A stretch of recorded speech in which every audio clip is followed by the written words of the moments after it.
What is up mga idol? Isa na namang adventure with Dabarkads. Whoop whoop! Alis tayo ng alas 5 ng umaga habang wala pa traffic. 2 oras din ang biyahe namin, alas 5 ng umaga hanggang alas 7 ng umaga galing Santa Barbara hanggang bayan ng Anda. Let's go! Stop over muna sa may tulay ng Anda. Picture muna at pahinga ng puwet. Medyo malayo na biyahe. Nakarating din sa Tondol Beach, hanap muna magandang parking spot na may lilim. Wala naman bayad sa parking ng motor. Pwede rin iwanan mga helmet sa motor. Wala naman nangunguha ng helmet dito. Alright, let's go. Timing naman kami ngayong araw, low tide ngayon at malayo ang beach. Baka mamayang tanghali pa magkatubig dito sa Pangpang. Naku po, umpisahan na namin maglakad. Punta daw kami sa Totbras Island. Malaiit lang na island ito na mukhang Totbras. Kaya tinawag nilang Totbras Island. But first, picture muna sa may Tondol Beach sign. Good luck na lang sa atin. Hindi tayo handa sa outing na ito. Wala tayo dalang baon, ahahaha. Sa kaliwa, makikita ang Tondol Beach sign. Ang Tondol Beach ay kid-friendly dahil halos walang alon at mababaw lang ito. Kung gusto mo ng malalaking alon at malalim, doon sa Patar Beach, Bolinao ka pumunta. Umpisahan na natin maglakad papuntang Totbras Island. Kapag low tide, kayang-kaya lakarin. Pero kapag high tide, medyo malalim na ang daan papuntang Totbras Island. Pino ang buhangin dito sa Tondol Beach. Mukhang semento ang konsistensi ng buhangin dito. Madami ka makikita sa buhangin kapag low tide. Madami dito starfish. May sea urchin, may sea worm na parang ahas, may sea cucumber, at iba't ibang uri ng shells na pwede pulutin at kainin. Kapag pupunta ka dito, dapat may tsinelas ka dahil madami sea urchin dito. Hey! Malinaw! Maangas! Let's go! Malapit na tayo. Medyo tumataas na rin araw. Kitang-kita na ang Totbras Island. Malapit na tayo. Ang daming starfish! Nag-uwi kami ng starfish para sa aquarium ni Badong. Kumuha kami mga 2 kilong starfish para sa aquarium niya. Ha ha ha ha! Madami kami napulot na shellfish dito. Sarap iluto sa gata ng niyog. Yun nga lang na traffic kami sa daan pa uwi, kaya nabulok yung mga napulot namin. Sayang, idol! Next ride natin. Magdala tayo ng icebox para makabili na rin ng isda sa mga pumapalaot na mangingisda. Balik na tayo sa Pangpang mga idol. Masyado mababaw ang beach ngayon para mag-swimming. Lipat tayo ng lugar. Sa may highway lang itong hidden spring na ito. Tara, hidden spring ang tawag nila dito. Let's go! Sa may bungad lang ito ng kanto ng Paanda.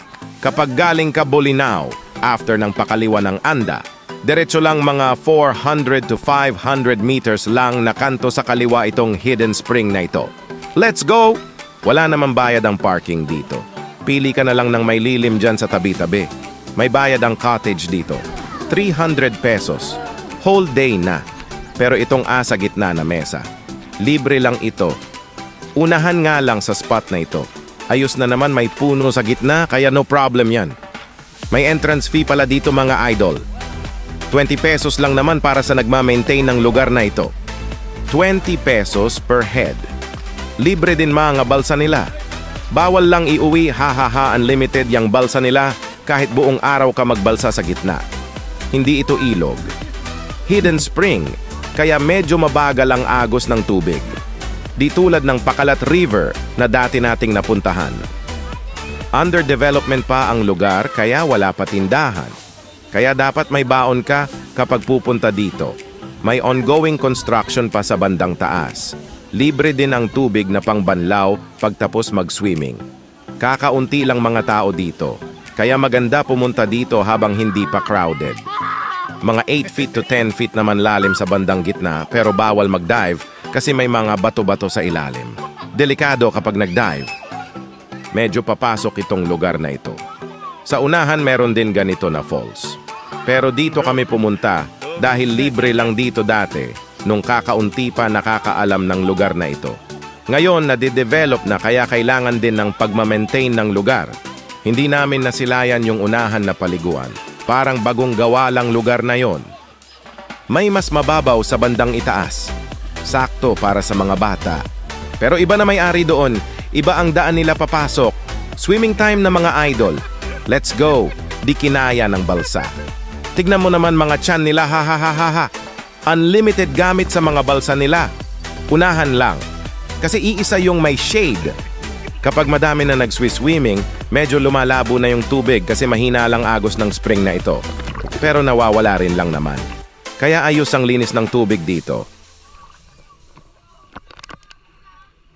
Na-enjoy ni Idol Kwatit yung snorkel. Nakahanap siya ng branded na shades at 5 piso sa ilalim. Singa amay managlegep na talabala si ha ha ha ha. Nakikita daw tiyan niya sa video. Kaya dali-dali niya tinakpan ha ha ha.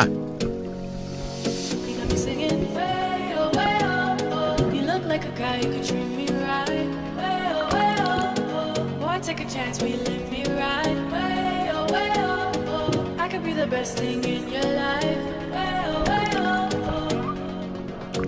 Singing, you look like a guy who could treat me right. Medyo dumadami na tao nung mga 11 ng umaga. Sakto rin lang pauwi na kami niyan. Medyo rough road ang papunta dito. Baka halfway lang kakayanin ng sedan dito. Pero kaya naman ng mga SUV ang daan papunta dito. Safe naman parking sa may bandang baba bago mag rough road. May mga bantay din naman kasi sa baba doon sa bagong falls sa unahan. Kaya't kung nandito ka pa, salamat sa panonood. Huwag kalimutan mag-subscribe sa YouTube channel ko. Maawa na kayo. Wala pa ako sa 1,000, ha ha ha. Hanggang sa muli, mga idol.